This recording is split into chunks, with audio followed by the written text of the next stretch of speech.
ada di sini umurnya panjang, sehat, berkah, keluarganya dijaga oleh Allah Subhanahu wa taala, rezekinya lancar, rezekinya tidak terputus, utangnya lunas. Nah, itu seluruh daerah provinsi itu pasti aminnya paling kenceng. Pemerintahnya pejabatnya ganti, acaranya ganti. Begini, kebetulan tahun ini sudah terbit Perda Kabupaten Malang tentang pemajuan kebudayaan daerah. Nah, di situ kami akan melanjutkan dengan peraturan pelaksananya.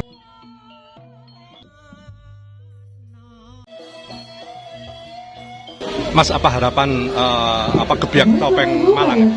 Ya, kalau harapan terbesar kami sangat berterima kasih sekali kepada Dinas Pariwisata Kabupaten Malang yang telah memberikan kesempatan untuk berkumpul, sekalian reuni, jadi sehingga kami bisa berbagi pengalaman bagaimana permintaan orang-orang sekarang itu untuk seni pertunjukan ke depannya. Mungkin harapan ke depan ini tidak berhenti sampai di sini, tetapi bisa berlanjut mungkin sampai ditampilkan nanti ke tingkat nasional.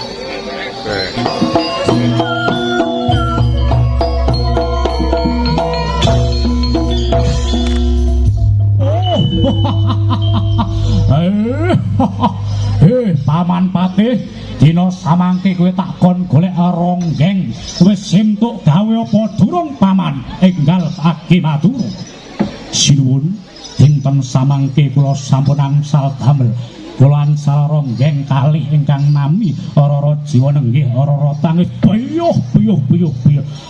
Yen kaya mangkono enggal gondrene ayo diwiwiti wujuding jejogetan dina samangke. Ayo kene.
Ayu temen ronggeng iki. Dasare jogetane luwes. Katon bagus pola ta. Kocap kacarita mangkono. Nalika ecenggenipun jejogetan, pusaka rong perkara sigra. Kapendhet dening ronggeng Raja lan ronggeng Rara Tangis kagawa melayu pusaka rong perkara bali menyang negara Jenggola lan Kedhiraya. Waduh, nanti pusaka niki. Lah nanti. Teh, Patih. Mumpung deleng adoh, kok iki ditututi iki. Monggo sinuwun. Ayo, ayo. Mandek. Ojo bayu.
mangke pusaka negara Jenggala lan Kediri wis bali maneh ana gedhong pusaka.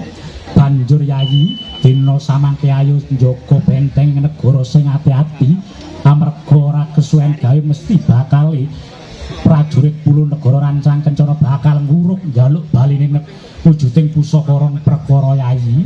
Duh Kakang Mas, nggih Kakang Mas. Para nayaka prajogi bakal njaga wujuding benteng negara Kediri lan Jenggala.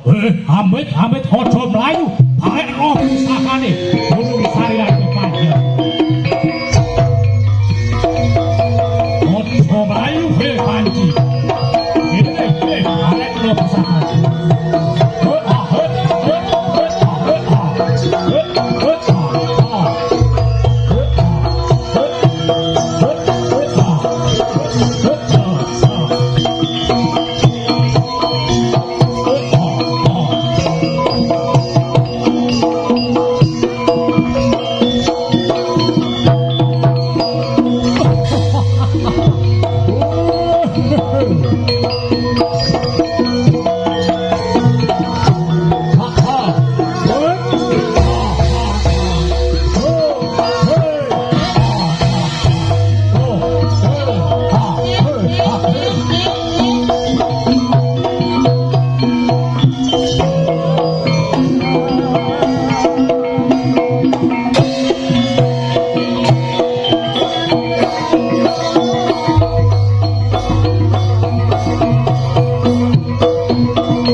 Jilanat keparat kuwi asmara banget.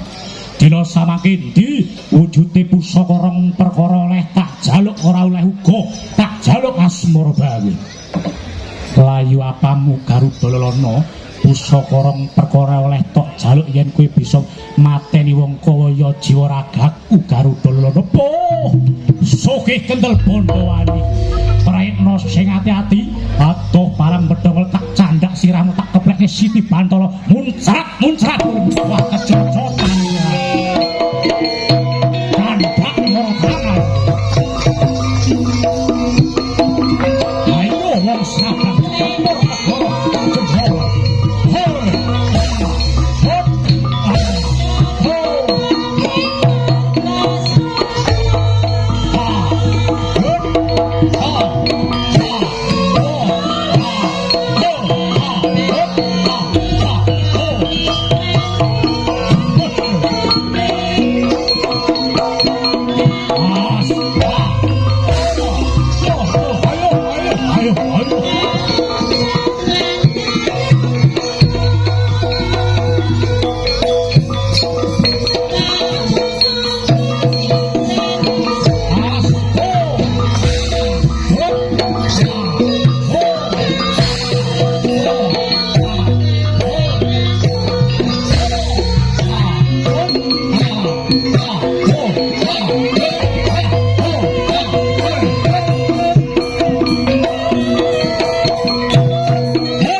Asmara bangun tampal ning jalan. Candak morotangan.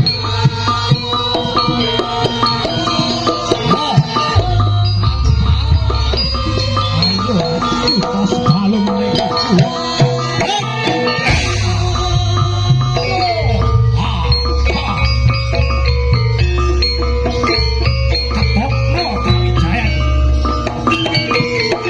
Ayo, waduh.